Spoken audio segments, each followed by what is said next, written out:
Lance Hall here for Let's Discuss with Lance Hall. Happy to welcome Zac Maloy of the Nixons to the program tonight. How you doing, Zac? Hey, doing good, man. It's here to talk about an EP you guys have coming out June 24th. You're dropping the title track single tomorrow, June 3rd, Kaleidoscope. I have heard an advance copy. Shauna got me a download of it. Awesome stuff, Zac. Took me back to the day. Thank you, man. I'm glad. I'm glad to hear you say that. Not a lot of people have heard it yet, so I keep asking anyone that will give me their opinion. What do you think? What do you think? And that means my kids and my wife and my writing partners here in Nashville, Tennessee. But I'm glad to hear you say that. I'm super proud of it, dude. The whole EP came together really nicely and right in time for this Everclear tour. So here we go. I was going to say you're set to tour with Everclear and Fastball. That's a great trio right there. I think so too, man. I'm super excited.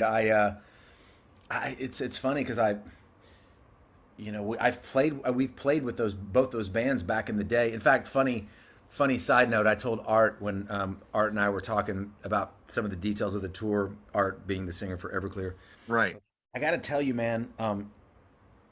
Our first mention in Spin magazine, an article about Everclear, uh, and it was just like two sentences.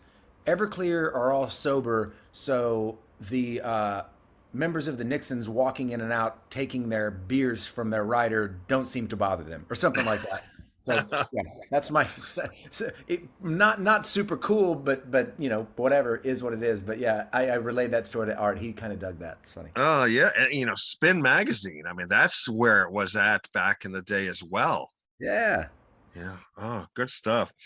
Now, of course, this is the original band that's back together, and you guys have been together for a little bit now, correct? Yeah, so 2017, we sort of did that thing bands do. We hadn't, talked really even 16 years, give or take, the original lineup that is, and we buried all the, proverbial hatchets and got in a room together, rehearsed, and played a reunion show back in Oklahoma City. That's where we're from, and then sort of one thing's led to another, and we just kind of keep doing more stuff. We've released now one EP. You mentioned Kaleidoscope's coming, and then the EP called Kaleidoscope will come in later in June. And yeah, man, we kind of just stuff just keeps on happening, which is kind of fun. You just kind of ride the wave. Yeah, absolutely. What was the icebreaker that got everybody back together?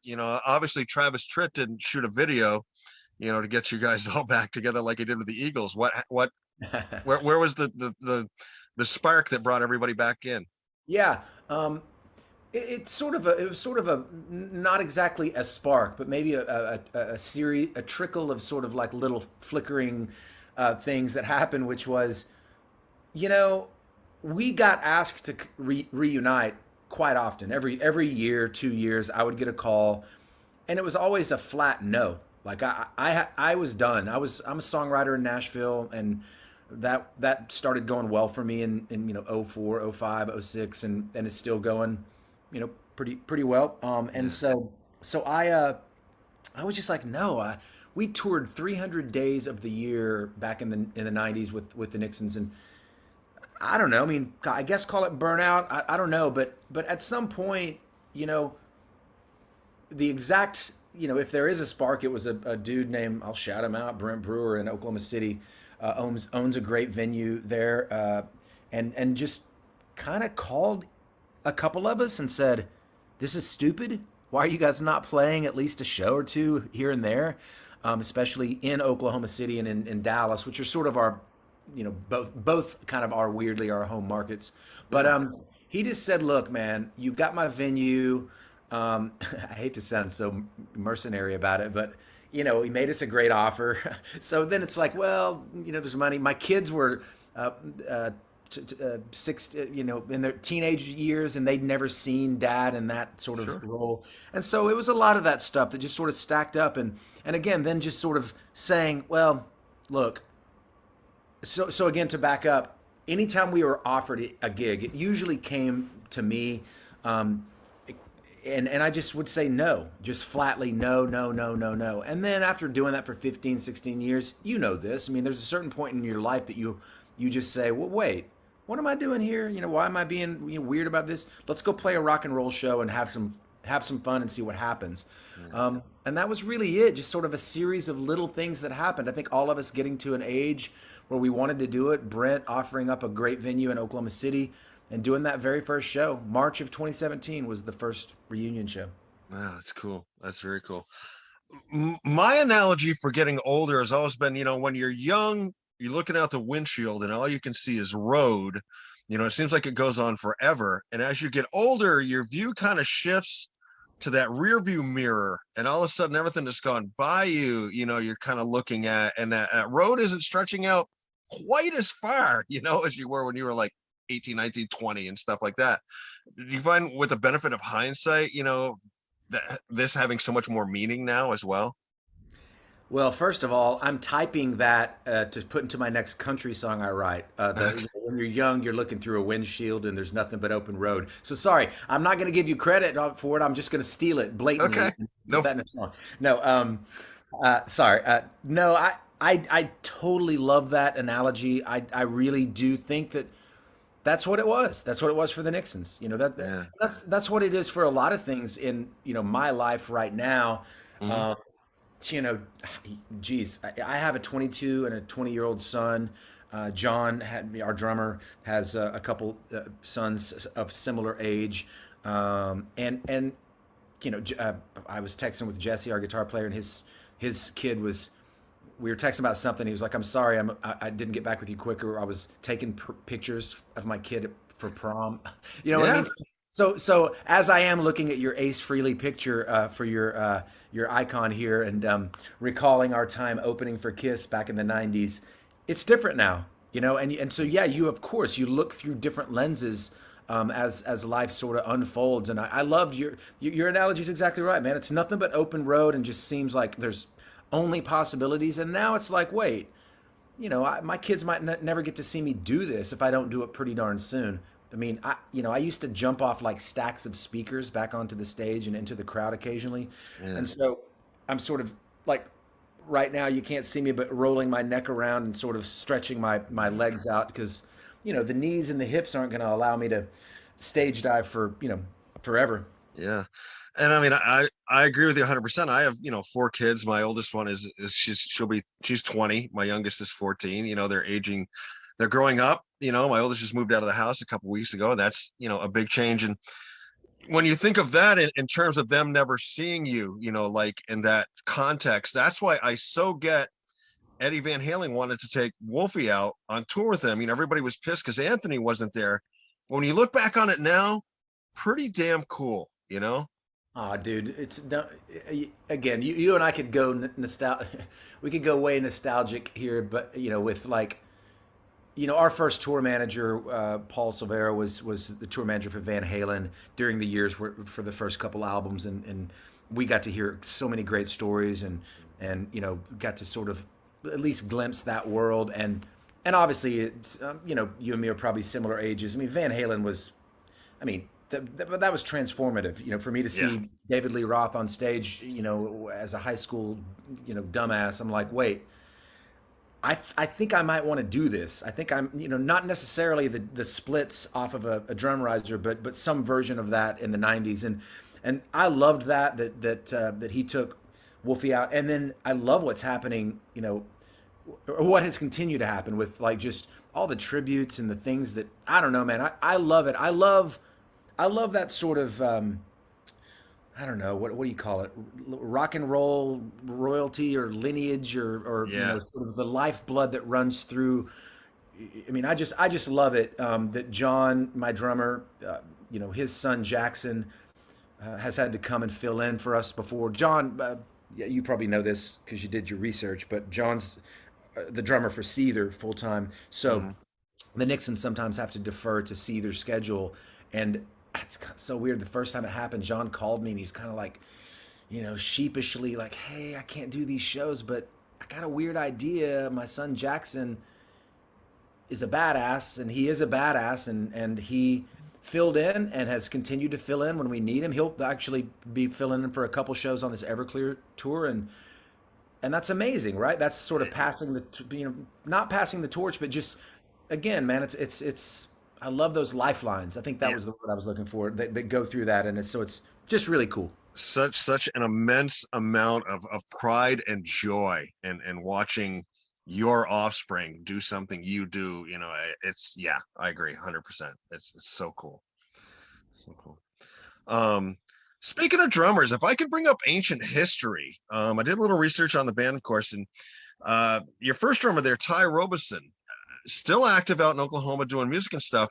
Was his parting amicable, not amicable? Do you ever still stay in touch at all, or is that ancient history? Man, I'm so glad you brought that up, Ty. So Ty was the original drummer, but where the band was going, which was basically heavier, we were going to be more of a rock band.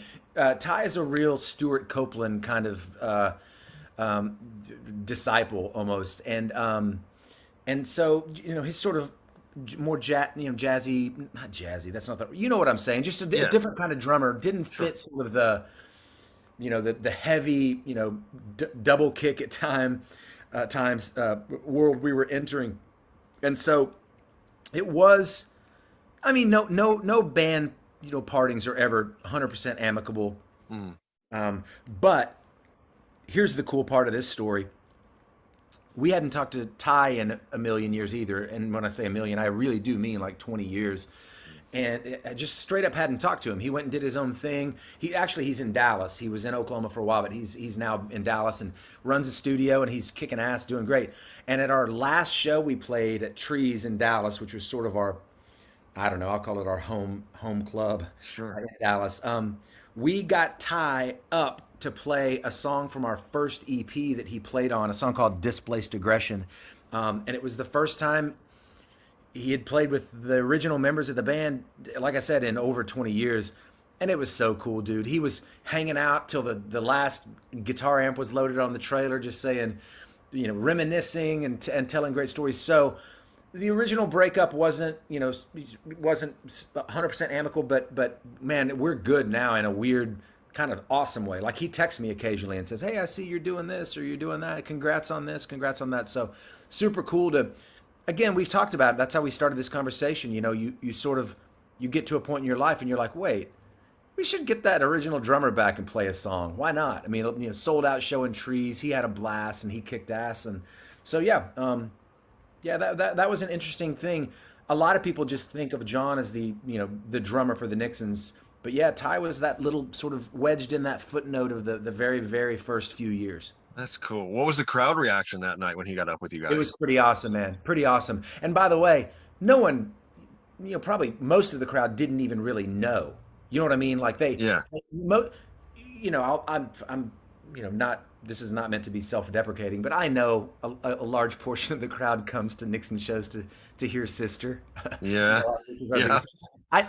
I do know that, but I also know that there are some people out there that are like, "Whoa, that's the dude that played on Six, their first EP," which, by the way, we just reissued on vinyl just in the last year or two. So the crowd was awesome. I mean, they were just awesome. And by the way, it was me saying, "Yo, some of you might not know this, but we had a drummer before John, and he's about to come up here and play." So yeah, that part of it, you know what it is. You go to rock shows, so when stuff like that happens, it's just always so cool. Yeah.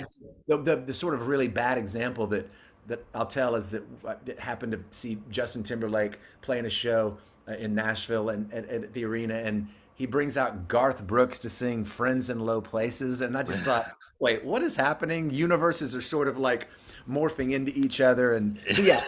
Anytime, yes, I think I just compared the Nixons to Justin Timberlake and or Garth Brooks. But no, it's all good. I love those things. You know that. We all love Oh, that. absolutely. I remember one that pops to my mind immediately is I saw Motley Crue back on the Theater of Pain tour in New Haven, Connecticut. And when they did Smoking in the Boys Room, they rolled out Cub Coda, which I thought was amazing. Whoa.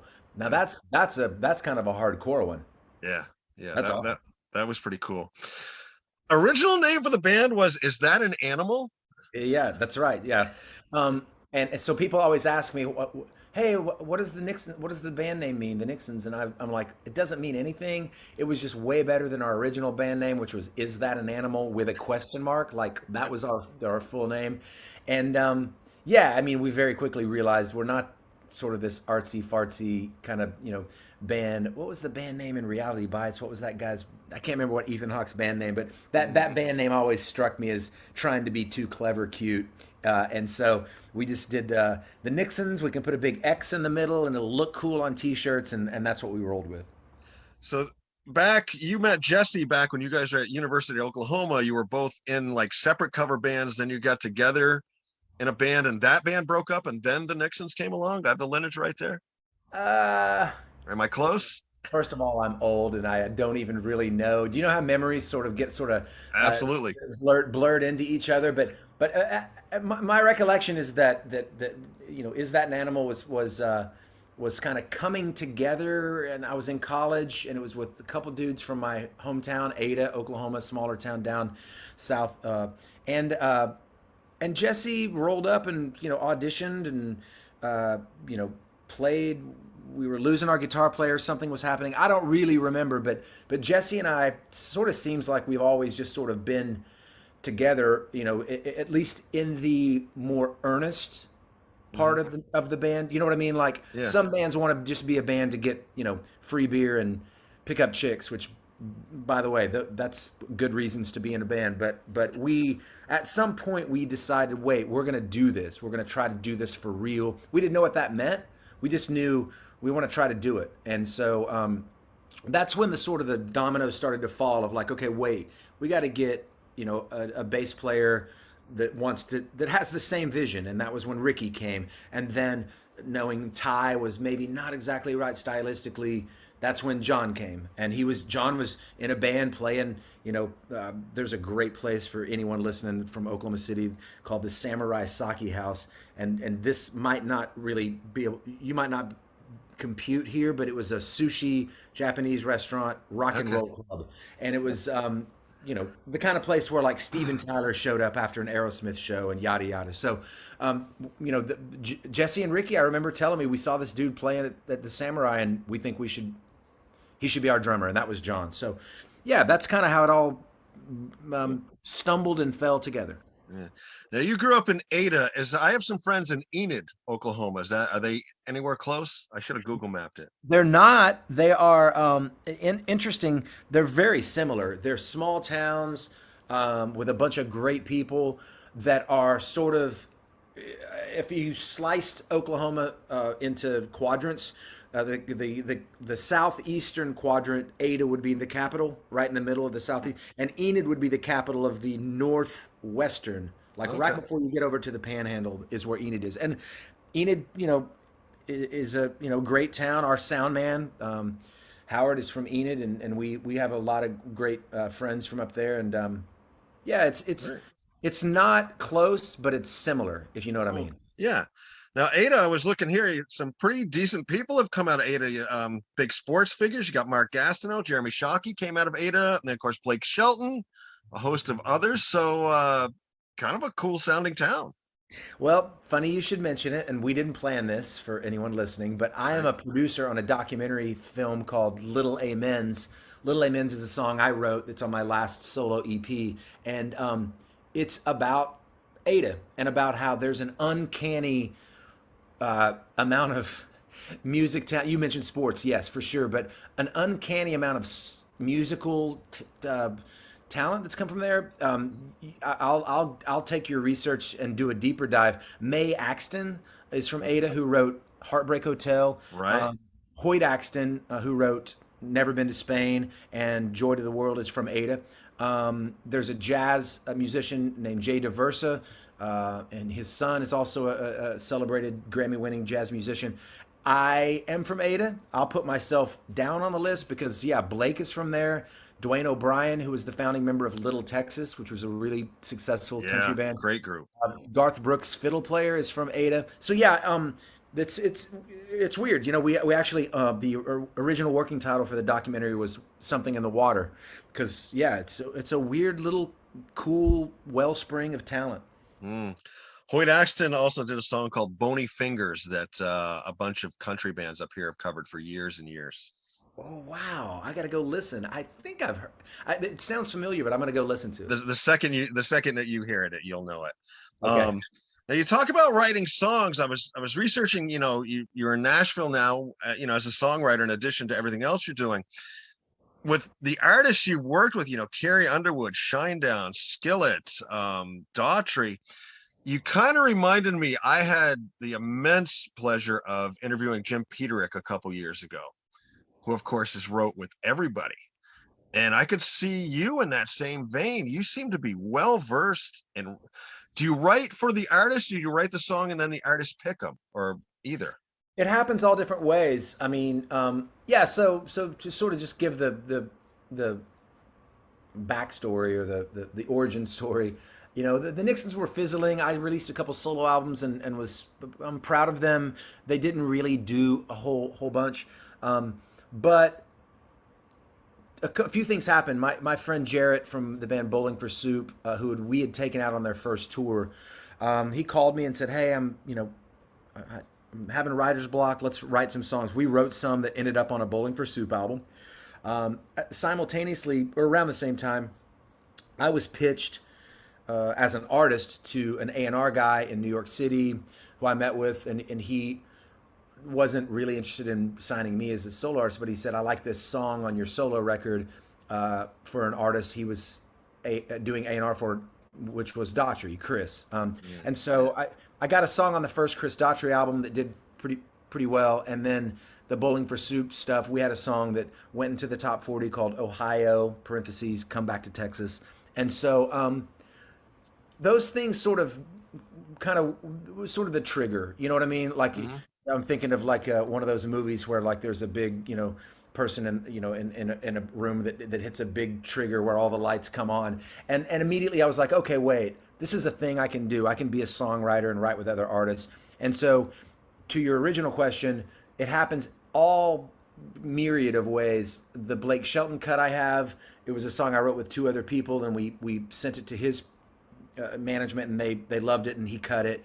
Carrie Underwood, I wrote with her in the room, which was a blast, and she was like, she's from Oklahoma, so one of her first concerts was the Nixons, which was kind of a cute little dovetail, and so yeah. It's all different. I mean, with Shinedown, I write with the members of Shinedown. I was lucky enough to have a #1 song with them last year called Atlas Falls, but I've got one on their new album too that comes out actually next month. So, yeah, it happens all different ways, and you just kind of roll with it, like probably anything. You just sort of say yes and go do the thing. Now I got to ask this, and I asked Jim the same question. Were you like really good in like English class? Were you a note taker? Were you a journal keeper? Anything like that, or did songwriting just evolve for a different way in you? That's a good question, man. I haven't really thought about that. I guess the first thing that popped into my head was I mean, I was decent at school, but I wasn't probably technically good at anything. Like I mean, as a student, Yeah, but I'm a reader. I read when I was a kid. I was a nerd and read all the Tolkien and nerdy stuff that sure. nerds read. I got way into the author Kurt Vonnegut in college ish, and kind of then went down that road of reading everything. Faulkner, Vonnegut, just anything I could get my hands on, even the really kind of heavy stuff that I don't love to read, but I felt like I should read it. I also saw a quote once by the aforementioned Don Henley of the Eagles. He said he did this thing when the Eagles were prepping for an album. He would like have required reading. I bet Joe Walsh didn't always do his homework. No. He would like say, read this book, and this book, and the way he put it, which I thought was cool, this stuck with me, to feed your brain, because we're going to need it when we're creating. So I've always been a pretty big reader. In fact, the Nixons' first album, Foma, is that's a word from a Kurt Vonnegut novel called Cat's Cradle. Half your rock and roll listeners had just clicked off this thing. They're like, "What is this guy talking about?" No, no, no. But you asked, and I'll tell you, I. It's a good question. No, it's not like I was, you know,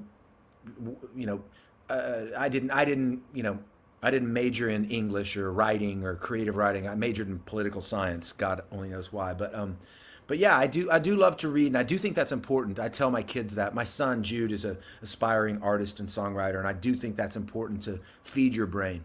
Absolutely. You mentioned that you do have a degree in political science. Have you ever tied that into anything with your musical career at all, or that a separate? Every damn day, dude. I gotta be a politician every day. That's true. No, seriously, it's like okay, I like that lyric you proposed, to my co-writer, but you know what? Just to hear me out here. What if we, so yeah, you're kind of always, trying to kind of to make the room happy. Yeah. Now here's where things always get surreal for me. I saw you guys, you mentioned opening for Kiss. I saw you guys open for Kiss down in Boston back Oh, in July of '96. I was there for the oh, first night at the Fleet Center. you were there? I was there. Ah, Um, dude, that's so cool. it is, and yeah, So, now I get to talk to you. no, I Um, gotta say that's so cool. And I just footnote, and I'll let you finish. My son just graduated college from Tufts University in Boston, so we were just in Boston for his graduation and driving around and seeing the what is it called TD Garden now, and yeah. just I was telling my kids I played there. Again, my kids are kind of like sometimes like, wait, what? So that's cool. That's badass. You were there, man. And I can tell him I saw you there. I love that. And so back to the Ace Frehley picture, dude. We should have a phone call off air, like not that people can listen to, but how amazing was that tour, that show? We got to watch so much cool shit sorry, stuff go No, down. yeah, Which like, Ace Frehley, he's shooting a bomb off his guitar, yeah. a thing off, and it would not go off one time, and he would just shake his head and walk away. And one time we saw Gene, like, they attached the cables to lift him up in the air, and they had attached them wrong, and so he went up a couple inches and slowly started to turn around with his back to the crowd. So like Spinal Tap, right? I mean, we just got to witness it, so it's so cool you were in that room, man. Yeah, I saw him twice on that tour. I saw him in July down in Boston, and I saw him in December up in Hartford. Um, but what was it like? You hear the legendary tales of Kiss and how they always treated their opening acts fantastic and were great and everything. I'll ask you, what was your experience with the guys? Just that, man. They were amazing. Gene walked in first night of the tour, introduced himself, said, "I'm Gene Simmons." What do you say to that? Yeah, we Yeah, know who you are. Paul in catering, kind of the first night and every night, I would, he would come just plop down with his plate, and we would just chat and super cool, just regular dudes, I mean, it was kind of amazing. We hung out with Ace probably more than anyone. He just happened to be kind of like would be wandering the halls, and I feel like he wanted someone to talk to or something. So my drummer John, I should say, if he were on this call, he would take over right now, because he's the dude that's got like the pinball machine, and like he's seen him a million times. He was like a Kiss kid. Full disclosure, I was not, but here's what I'll say. This is the last thing I'll say about that tour, which was one of the coolest things we got to do. We would play Madison Square Garden, dude. I mean, yeah, who gets to do that? So the thing I'll say about them is like I go in.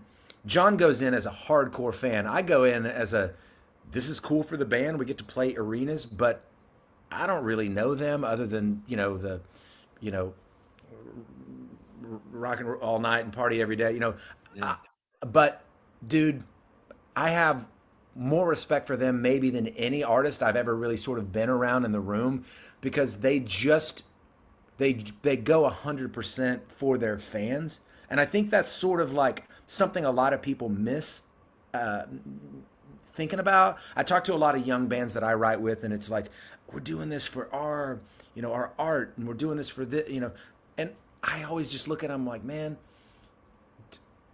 give them what they want. Give the fans what they want. And Kiss, of anyone I've ever known, interestingly enough, and this is the weirdest comparison ever, but right up there with Carrie Underwood, Kiss and Carrie Underwood. Same thing. Carrie has said things to me over the years that she just wants to make sure her fans are, are being given what they want, so that she can continue to do what she loves to do. And that's Hmm. what Kiss has done for years, and just done it again, 100%. Yeah. That's what. The other thing I'll say for those guys is they have worked. I don't know how many times I saw them like right around Christmas time, Thanksgiving, 4th of July. I mean, they didn't take holidays or anything off. They went out and they toured and they busted their asses. Right up. They're still doing it. Yeah. And I mean, uh, that's the thing. It's like I hear people talk about this sometimes. Like, if you're gonna do the music thing, and this comes up with me because I've got a kid that's sort of right on the beginning stages of it. You got to go 100%. I'll tell you a real quick thing. When I was having the solo career, I met with the girl that signed the Nixons at MCA Records, and I met with her. She was at DreamWorks at the time, and I had just had my first son, and maybe Jude was on the way. And she looked across this desk when I was, sort of like being pitched to her to sign as a solo artist. And she goes, "You have kids now. Like, are you all in?" She asked that question, "Are you all in?" And I mm, think about that a lot because I said yes, but she knew I wasn't. You know what I mean? Like, right. she knew, oh, wait, Zach's got kids now. He's not going to do the work you have to do. And Kiss and a bunch of other people. I mean, I work with, a bunch of Shine Down. I'll put in that category of like, they go all in and they Mhm. just don't cut corners. They want their fans to have a show. I saw Shine Down a couple weeks ago here in town, and they're all in. And that's Kiss is like, they're at the top of that list Yeah. of all in. I want to get back to Kaleidoscope, but I've got to ask you one more thing, historical question here. Um, you guys once played CBGB's Artist Showcase at 6 p.m. at night, nobody around, but then you went back a number of years later and opened for Joan Jett. I mean, there's another rock royalty right there. That must have been amazing experience both ways. Yeah, dude. So I think I mentioned, or maybe I didn't, but we were passed on by several labels before MCA pulled the trigger, and one of the trips was, hey, this label, I won't say the name of the label or the dude, but they want to see you. They're gonna rent out CBGB's at 6 p.m. before the doors open. We played a rock show at 6 p.m. at CBGB's, smashed our guitars, tried our best, lit the stage on fire, and he passed. But yes, a couple years later, I'll shout out a big part of the Nixons life. A guy named Bill McGathy, who manages, weirdly now he manages Shine Down and a bunch of other bands that I write with. But he had a convention in New York City called the McGathy Convention back in the day, and he put us on during this his convention right before Joan Jett at CBGB's. And then the next year, dude, check this out. He put us on. So our first two singles had done okay, but our third single, Sister, which I mentioned before, was doing, fine, but the jury's still out. He moved us from a smaller venue and put us on as main support for Alice in Chains at Irving Plaza. And every program director in the room was there. And I guess we did our job and we put on a great show. And the song went from like wherever it was in the 30s into like the single digits, number 6 or 7. I can't remember. Wow. So to loop around to your question of CBGB's, so amazing. I got to play that legendary club. Yeah. Um, but also, it reminded me of how blessed we were to have a bunch of people in our corner like Bill, who put us on the stage at CBGB's, but also then, helped us out in ways that, probably changed my life. I gotta go fanboy on you here. Did you interact with any of the guys in Alice in Chains at all? I have loved that band since day one. All right, so here's this. First of all, Toby Wright produced our second album. He produced Jar of Flies, or did he produce Jar of Flies? I can't remember. He produced a couple Alice albums. Um, so back to that whole nerdy convention stuff that maybe I don't even know if anyone cares, but we did another convention in LA. No, I did not interact with him in New York, but we did another convention with Alice in Chains in New York, and this was more stuffy corporate, like Mm, play in a convention center at the the Hilton whatever, and we played, and then the next night Alice in Chains played like an acoustic schmoozy business thing, and um, towns that start with A in Oklahoma, Ada, and Jerry is from a town called Atoka, Oklahoma. And so when he found out that I was from Ada, he's like, "Dude, are you kidding?" And man, we sat for 2 hours and drank Coors Lights in a hotel bar in LA, and it's one of my great memories. So I ah, have an interaction. I have had interaction with Jerry yeah, specifically, and only him. But I love that guy. I love kind of the way he's persevered, and yeah, I mean, we talked about Kiss still going. I mean, Alice in Chains is still having songs chart on the radio. I yeah, mean, it's kind of mind-boggling, and kind of also sad, that to think about the ones that aren't. yeah, yeah. I agree. I agree. So to bring us back to now, we talked about how the Nixons all got back together, and you've got this EP coming out June 24th. The title track, the singles dropping tomorrow. Kaleidoscope. Tell us about Kaleidoscope. What was the inspiration for this song? Man, I've had that word bouncing around in my head for a while, and I couldn't really figure out how to make it work. And Jesse sent me a bed of music. Unfortunately, we're not. I was just talking to someone about this today. I love the old days of being in a jam room, and with my rock band brothers, and writing a song, banging out a chorus, whatever. But it just doesn't. That we live in different cities. The Right? two of the guys are in Oklahoma, Ricky's in Utah, I'm in Nashville. So Ricky would send me ideas, Jesse sent me ideas, I would send the guys ideas, and Jesse sent me this music bed, and I just immediately started to sing. Let's see. You are your beautiful and broken pieces held together by everything you ever thought, everyone who ever helped you along the way, all the broken days, da da da da da da da. Never give up hope, my kaleidoscope. So it was a way to sort of say, oh, we're part of our broken pieces, but we're all sort of a kaleidoscope. And that was it, dude. I mean, it was.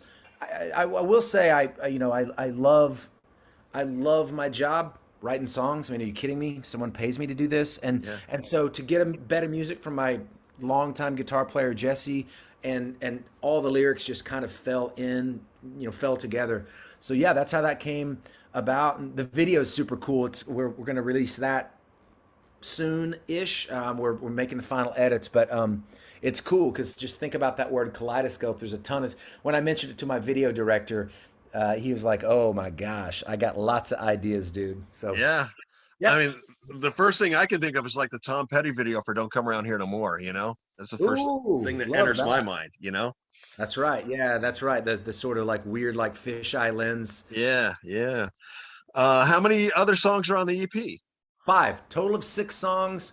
Um, I'll roll them out here just for fun. Glass, Invisible, Atmosphere, Justified, and the closing track is maybe my favorite. It's not my wife's favorite, but don't tell anyone that. But it's called Dead Electric, which should not be a title of a song, but it is, and I just really love it. I'll shout out the bridge. I was watching this stuff that's unfortunately happening in Ukraine, and Mm. this old woman held out sunflower seeds to a soldier and said, "Put these in your pockets, so flowers will grow over you when you die," which was Wow. just hardcore and either badass or kind of disturbing. And so the bridge to Dead Electric says a variation of that, and it's put seeds in your pockets. And say goodbye so flowers grow over you on the day you die. So yeah, so we got some Ukrainian inspiration happening there. Wow. Wow, that's some heavy stuff. Were all these songs like brand new songs you came up with, or were some of them remnants from old songs you'd had laying around for a while, or? No, all brand new, and then that's a great question too because that does happen, right? With any Yeah, artist, you always go back and be, oh wait, what about that? But we're so disconnected, kind of like geographically, that we don't jam, and that's a bummer. That it would be fun to do it, but life is what it is. But no, these were all brand new ideas, like just out of nowhere. And again, this EP came together really quickly, and I would send John a scratch, and he would play drums, and send that, and Ricky would play bass and play just killer bass stuff. And there's a distorted bass on this song called "Invisible" that Ricky just, I think, nailed. And so I don't know, man. I'm a little giddy about this EP. I'll put it this way. I write about a song a day, and I don't listen to the songs I write very often, but I kind of listen to these songs on this EP every day a little bit. Like I'll pop them in when I'm on a run and just go listen to Invisible, go listen to Glass, and I'm excited. It's going to be I think people will dig it. I Yeah, hope. and I mean the timing on it is perfect because really that era where you guys were big back there in the mid '90s is there's a generation here now that's their classic rock now. You know, um, I think you're going to pick up new fans, and I think you're going to have the nostalgia as well.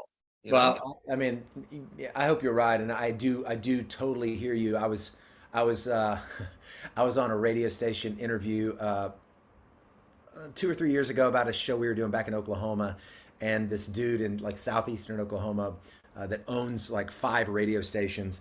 He hooked me up with an interview on one, and then he texted me out of the blue and goes, "Hey, by the way, I didn't realize it, but I own a classic rock station. You could probably do that too." yeah, Simultaneously happy and also feel old. But yes, we are. I guess we're. It's funny. People always do those sort of Venn diagram things of like, when Let It Be came out, in whatever 60 whatever, it was Cab Calloway had come out 40, 30 years before, and now we're that far away from those albums, and yeah. so yeah. It goes by fast. It goes by so fast. I've been chatting with Zac Maloy, lead singer for the Nixons, here for Let's Discuss with Lance Hall. Zac, I always like to end my interviews with fun, silly questions. I'm hoping these are questions you've never even been asked. Sound good? Let's go. Favorite topping for your pizza? Oh, uh, hamburger, mushroom, black olive, jalapeno. Nice. Favorite old school wrestler? Oh, dude, you see, this is the lane this is the lane that I don't get, but I'm gonna tell you that what it is because and this is another nerd moment. I just listened to a podcast about Rocky 3, so I'm just gonna go with Thunder Lips and All leave it. right, Hulk Hogan. Yeah, yeah. Can't go back. Can't go wrong with that. If you could pick a television show to have, say, Kaleidoscope placed in, what show would you pick? Ooh, damn, dude, that's a really really good one. Let's think about this, right? Okay, I got the answer, and this might be a deep dive that no one will get, but Severance. Do you know this show on Apple TV that just kind of came? It just kind of came out, and I have not seen it yet. yeah, it's super weird, trippy, where people like sever their actual real life and they go into a place so they can forget. Anyway, I won't bore you with the details, but I'll just say Severance and Okay. let people start Googling because not a lot of people know it. I didn't. It wouldn't work in Seinfeld, which is we have on, and we have out The Office on all the time, just in the background in our house. But Kaleidoscope wouldn't work. It had to be something trippy. All right. Would you rather go back in time and meet your ancestors or forward in time and meet your great great great grandchildren?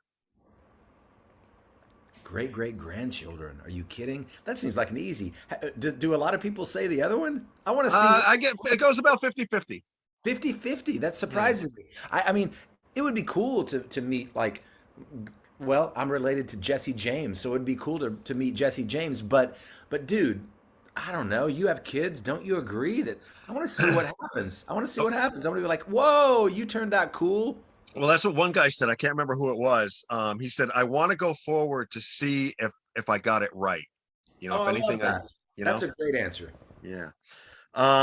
If you could go back in time and eat one of your favorite home cooked meals of your childhood that your mom prepared, what would you have her make?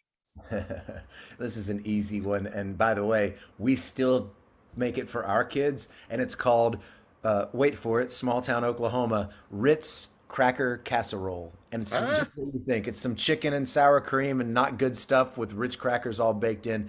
So I don't have to even wish to go back because we have it occasionally with my boys. Favorite cartoon character? Wow, I don't know why Shaggy just popped into my head because that's not. Okay. I wasn't really a Scooby Doo guy, but no, I'll take that back. We had this video when my kids were small, and it was a weird video of folk heroes, and it was little vignettes of John Henry, Paul Okay. Bunyan, and Johnny Appleseed. So I'm All going to right. go with the cartoon version of Johnny Appleseed. Cool. You talked about you're a big reader. What's the title of the last book you read? Oh God. If my son listens to this, he's going to be so pissed off. He gave me this really cool book um, uh, by an Italian physicist that tries to make physics like easy to read, which it's not. But I think it's reality is not something. I can't remember. I can't Okay. remember. All right. Sounds good. That's all. It's very good. Last one, and this is the one we have the most fun with. If they were to make a biopic of your life, what actor would you pick to play you? And it's your movie, your life. You can pick anybody you want. Hmm. Yeah. Well, okay. So this is a kind of a sliding scale answer because when I was in the Nixons, sorry, I'm still in the Nixons, but when we got signed and we were getting schmoozed, when I had my hair in a ponytail, the movie Fisher King had just come out with Jeff Bridges, Okay. and everyone said, "Oh my God, you look just like Jeff Bridges." Um, they would have to de-age him for the parts, the younger parts, but I'm just gonna go with Jeff Bridges because everyone used to say, "You look just like Jeff Bridges." Sounds good. Zach, What, is there what anything about you, that by the way? I have to ask you. Has anyone asked you who would play you? who would play me? I would have Matthew Broderick circa Ferris Bueller's Day Off play me. Hell yes. Yeah. Okay. Well, listen. If on this Everclear tour, if we're anywhere near you, please come to a show, and I'll hook you up. And I want to see if you look anything like Ferris Bueller. I don't in my younger days, maybe I can tell you I don't now. It was more the I like it. attitude, kind of the smart assness, I the like it. I like it. No, you thought about it a little deeper than me. I just went with the visual, what people told me I looked like. yeah, You went with like the snarky, the attitude, the vibe. Yeah, I dig it. yeah, I yeah, dig it. kind of the vibe.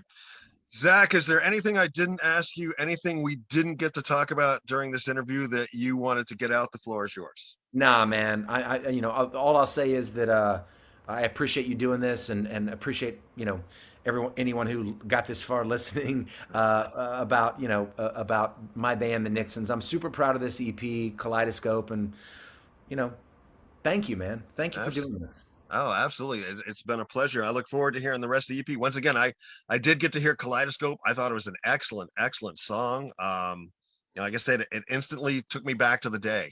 And that's a cool thing. I agree. I agree. All right. Zach, enjoy the rest of your evening. And like I say, if you guys get up around here at all, I'll look you up, and may all your shows be sold out. The crowd's happy to see you. Your travel's safe, and everybody stays COVID free. Thank you, brother. Take care, man.